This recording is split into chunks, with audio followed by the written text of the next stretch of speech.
Alkohol påvirker centralnervesystemet, hvilket giver en rustilstand, hvor man bliver helt afslappet, impulsiv og lattermild. Man mister dog også sin dømmekraft og koordinationsevne. Efter alkoholrusen oplever de fleste en tilstand med hovedpine, kvalme og træthed. Denne tilstand kaldes tømmermænd. Alkohol har på lang sigt mange skadevirkninger, herunder flere former for kræft, leverskader, mavesår, forhøjet blodtryk og nervebetændelse. Risikoen for disse skadevirkninger stiger markant med mængden af alkohol, der indtages. Grænsen for, hvor meget alkohol man kan indtage, er uden væsentlig risiko for sit helbred, varierer kraftigt mellem mænd og kvinder og fra person til person.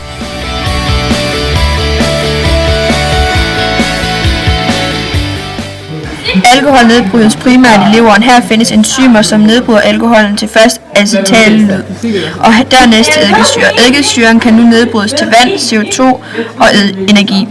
Med gallen kommer leveren af med nogle af de affaldsstoffer, der ikke kan opløses i vand og derfor ikke kan udskilles med urinen. Affaldsstofferne kommer med gallen ud i tarmen og videre ud med afføringen.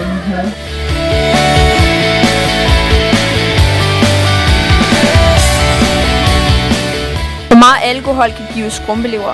Det er meget forskelligt, hvor meget alkohol der skal til for at få skrumpelever fra person til person.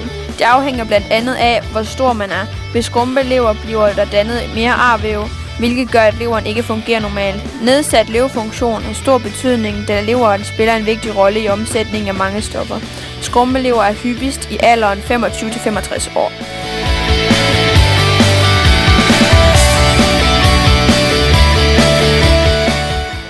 Inde i nyren findes et rørsystem med mange små rør. Her bliver blodet filtreret. I rørsystemet bliver det reguleret, hvilke stoffer der skal udskilles og hvilken kroppen har brug for. Vigtige stoffer bliver hentet tilbage til blodet, og affaldsstoffer og giftstoffer fortsætter derimod i rørsystemet og danner urin.